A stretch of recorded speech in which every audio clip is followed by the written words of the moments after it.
classes.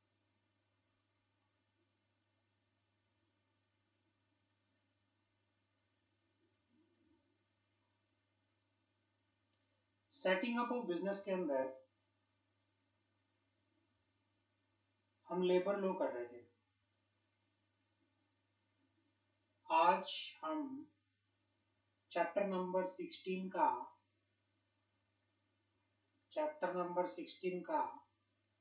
Third part करेंगे, part 3।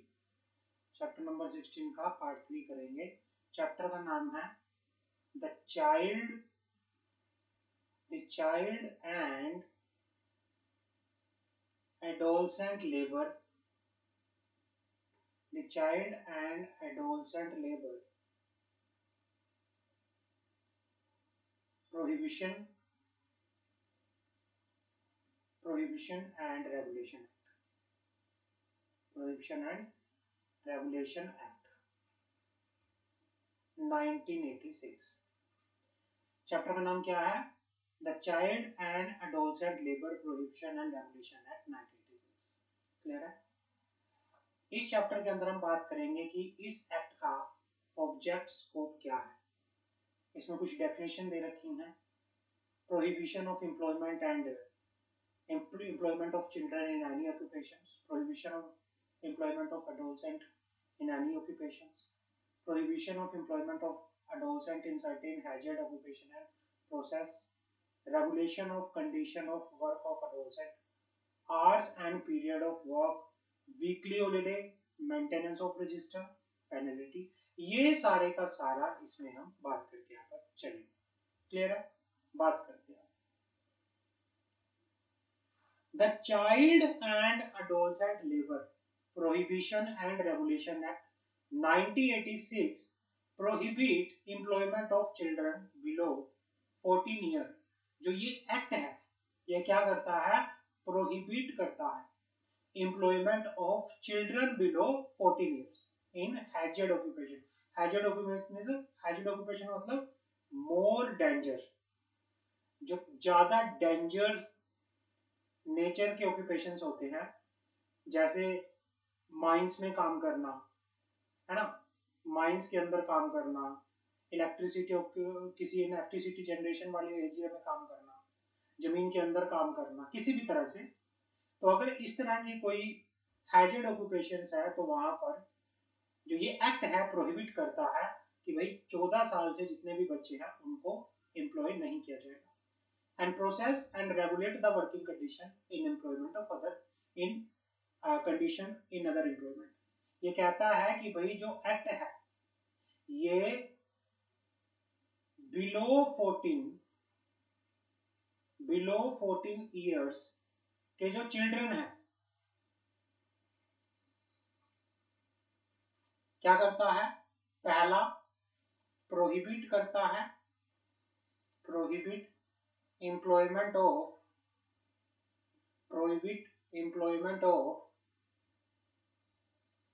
children below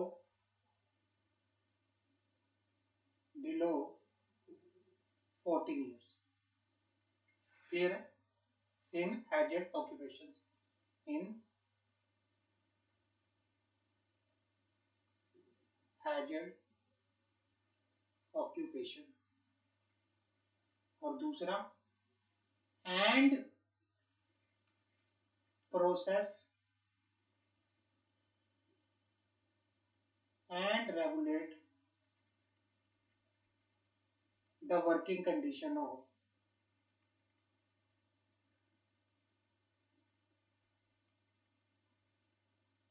in other employment.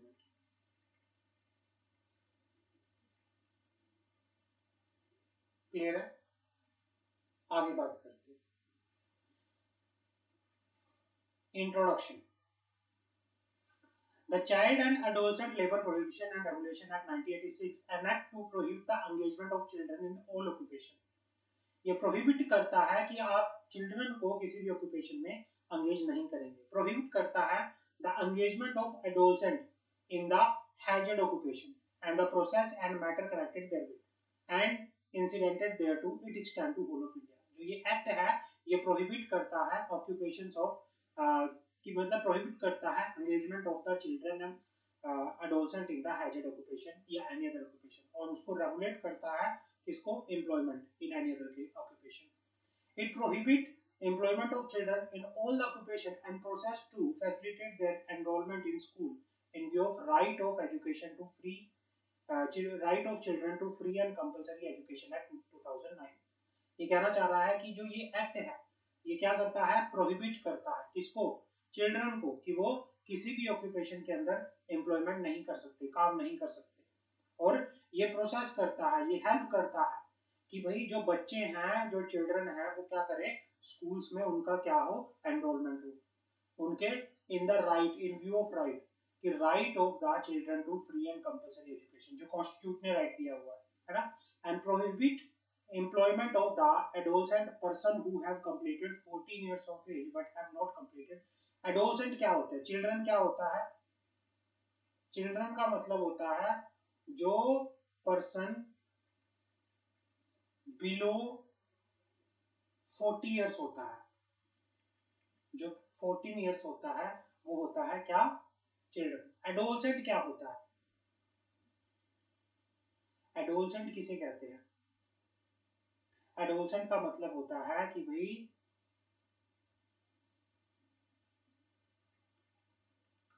who have completed, who has completed 14 years of age but below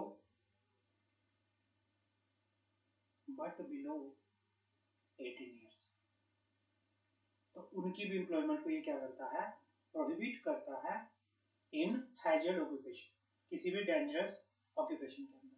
clear है। And process and regulate the condition of service of adolescent in the line with the ILO convention 138 and convention 182 respectively.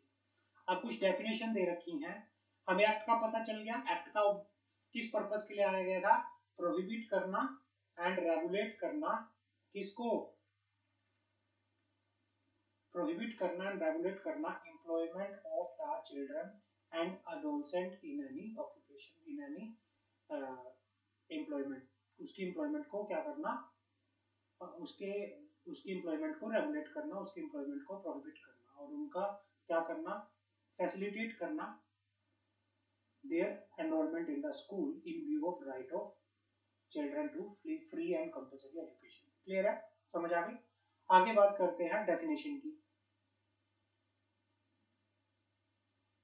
Definition, appropriate government, last class में भी हमने इसके बारे में बात की थी, क्या होता है appropriate government. Definition, appropriate government का मीनिंग क्या होता है, appropriate government means in relation to establishment under the control of central government or railway administration or major part of mine or oily file the center government and in all other cases the state government। मतलब appropriate government का meaning,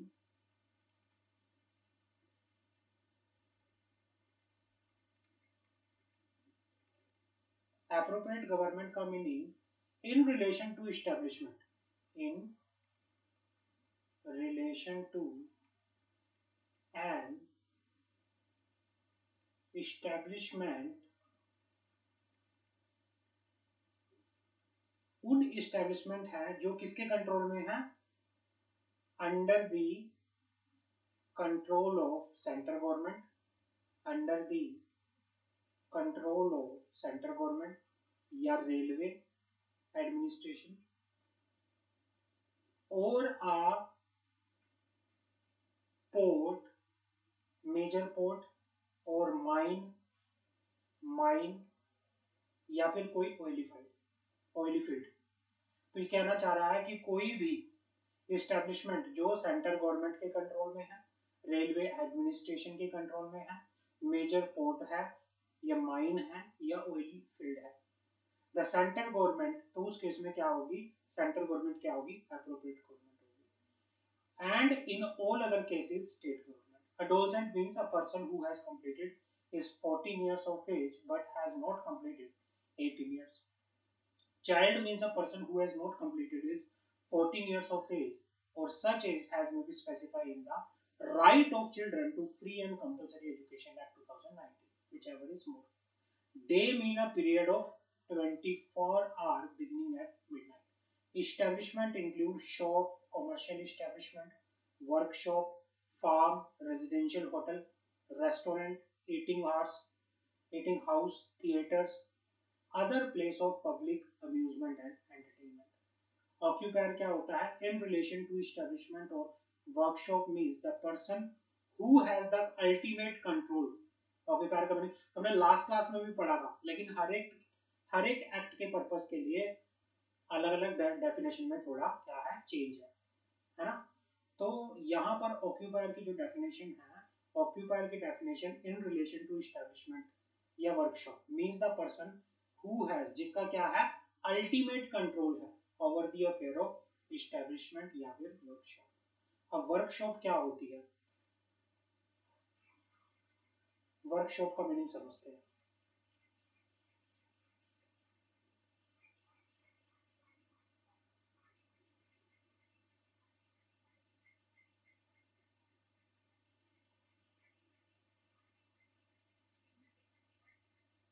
अभी workshop का meaning समझते हैं.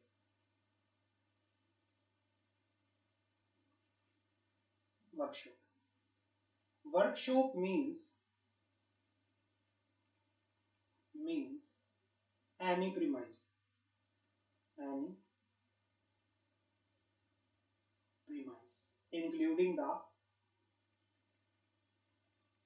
including the प्रीकनिक्स.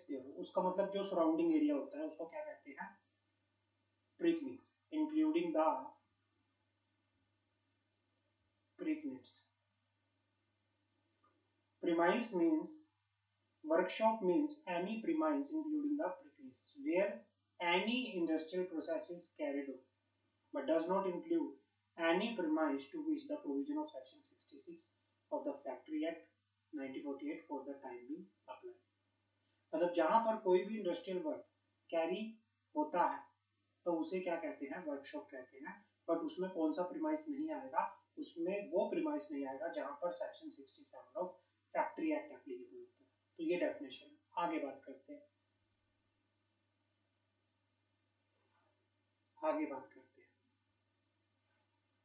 Prohibition of employment of children in any occupation and process. Prohibition of employment of children in any occupation. Prohibition of employment of children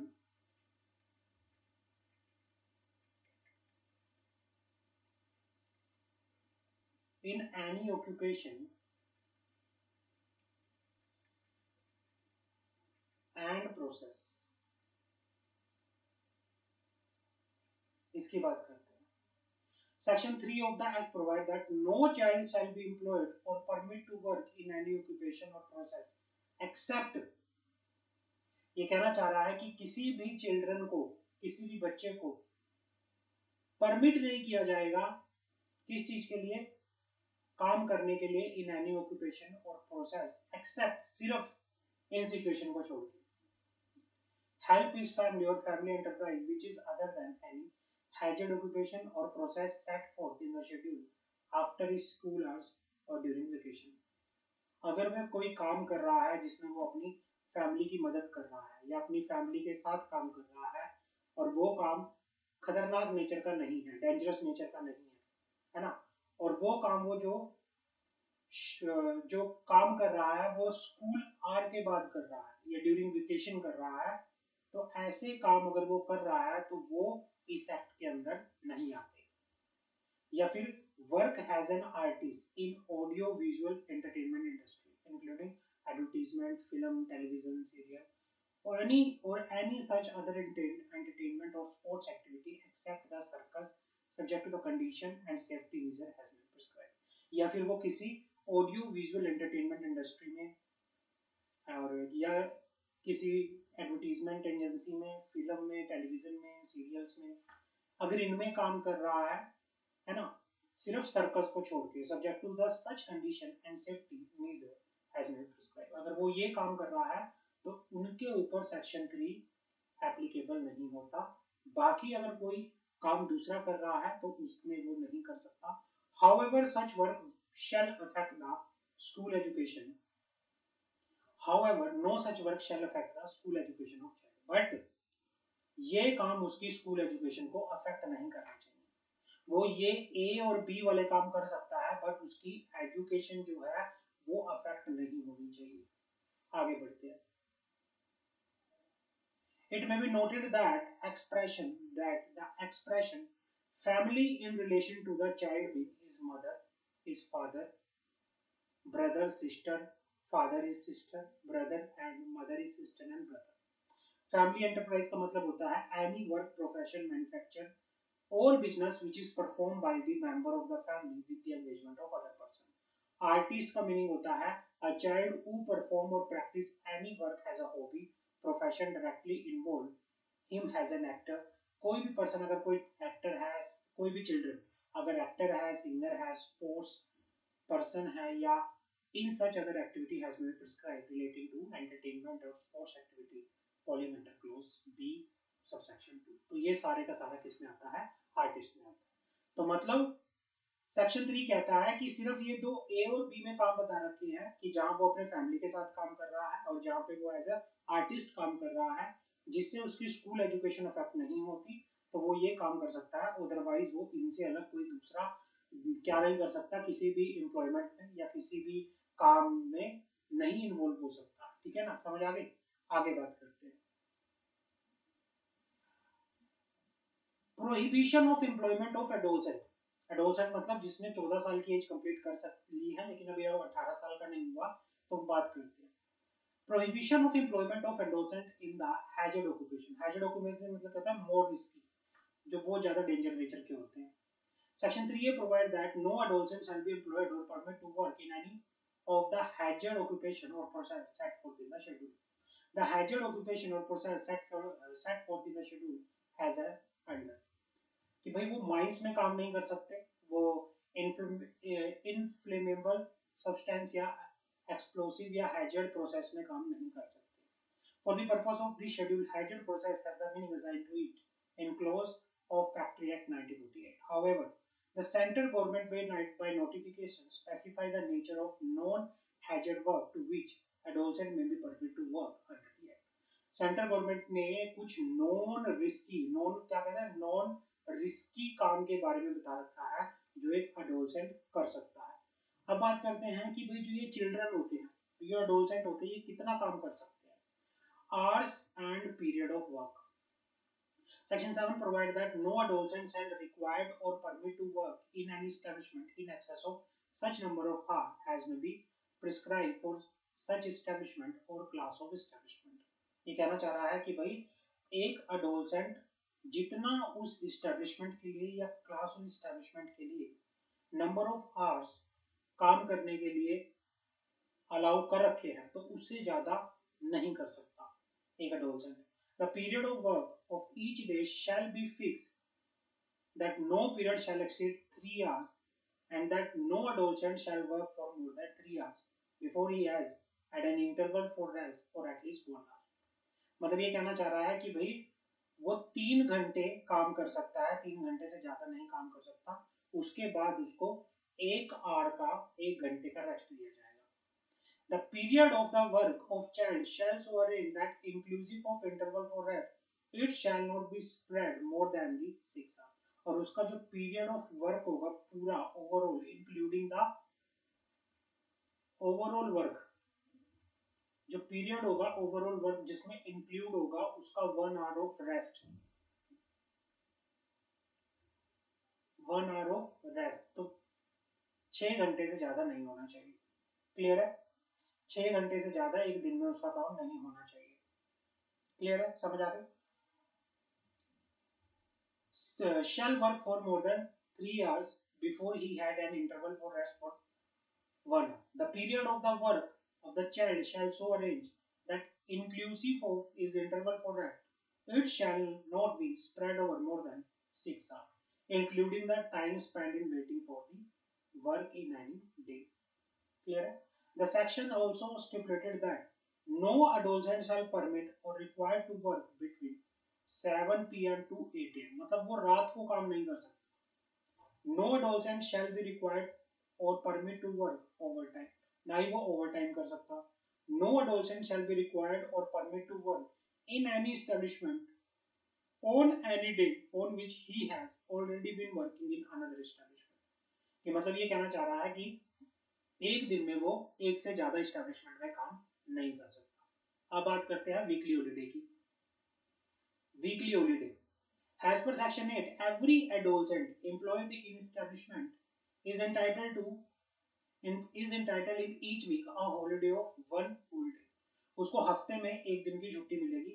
Which day which shall be specified by the occupier in a notice permanently exhibited in the conspicuous place in the establishment, and the day so specified shall not be altered by the occupier more than once in a 3 months.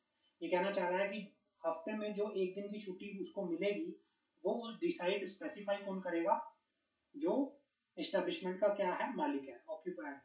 और जो day decide कर दिया जाएगा उसको बार बार change नहीं किया जाएगा. Clear है.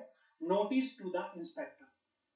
Section 9 provides that every occupier in relation to establishment who employer permit to work any adolescent shall, within a period of 30 days from the date of established employment, send to the inspector within whose local limit the establishment is situated a written notice containing the particular namely. मान लो कोई भी occupier है, कोई भी occupier है, वो अपने under किसी adolescent को क्या कर रहा है, काम करवा रहा है. समझ आ गई. तो वो जब उसने उस एडोलसेंट को अपने पास काम करने के लिए रखा तो उसके 30 दिन के अंदर अंदर वो अपने एरिया के, जिस एरिया में उसकी एस्टैब्लिशमेंट है, उस एरिया के इंस्पेक्टर को क्या करेगा, नोटिस देगा. और उस नोटिस में क्या होंगे, name and situation of establishment, name of the person in actual management of establishment, address to which communication relation to the establishment to be sent, the nature of occupation and process carried on the establishment. तो ये सारा बताना पड़ेगा. Clear है. आगे बात करते हैं. अब आता है मेंटेनेंस ऑफ रजिस्टर. अब हमारे सामने आता है maintenance of register.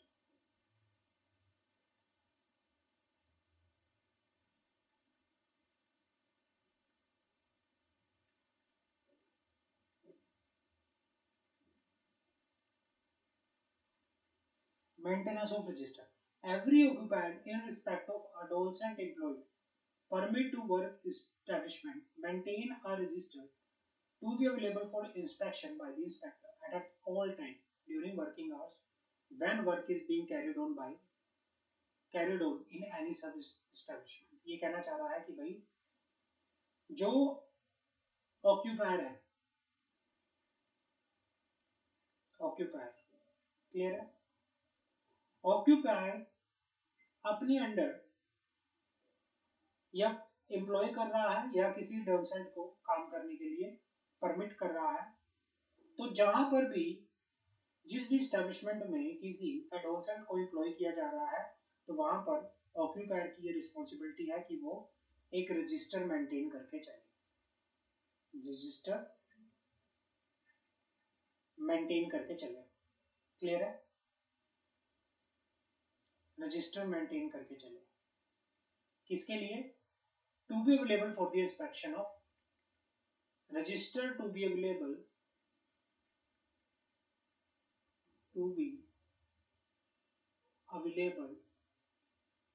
for the inspection of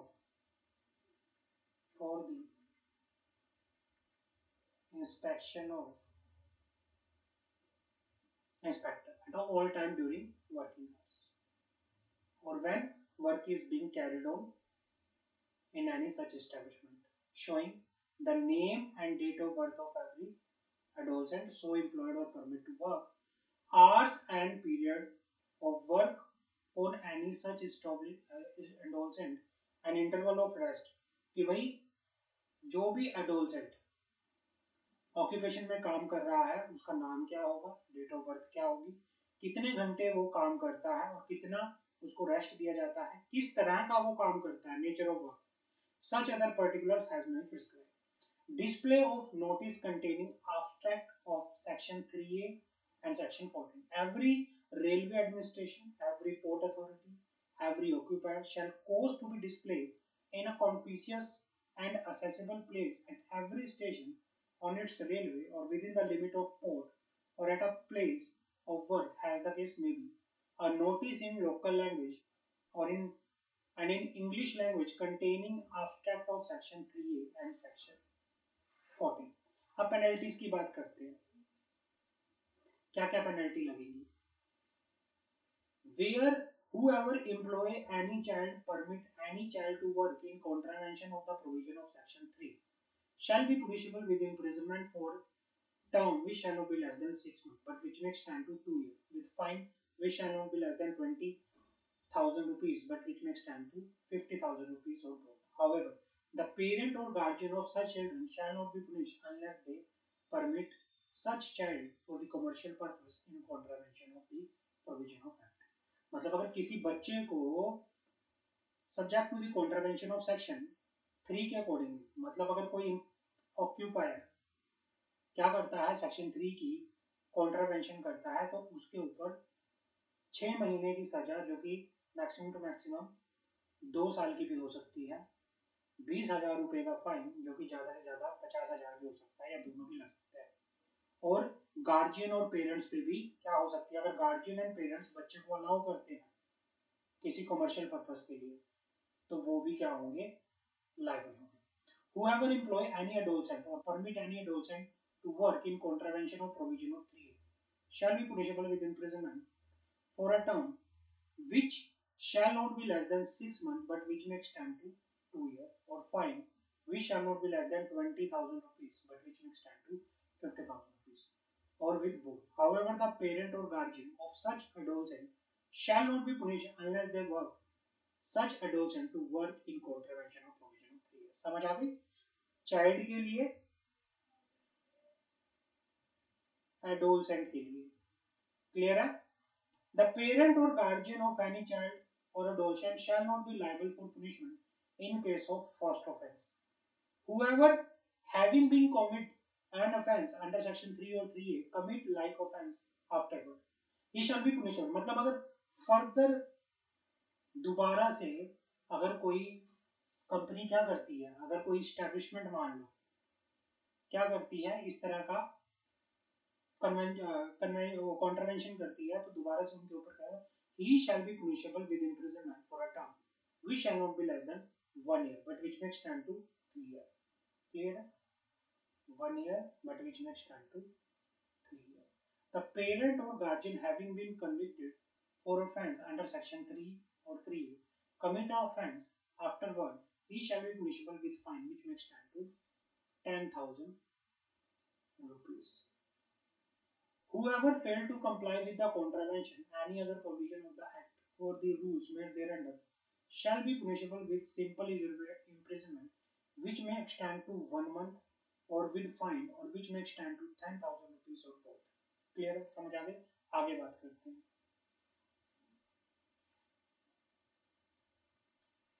District magistrate to implement the provision. Section 17A of the Act provides that appropriate government may confer such power and impose such duty to district magistrate has may be necessary to ensure that the provision of this act are properly carried out, and district magistrate may specify the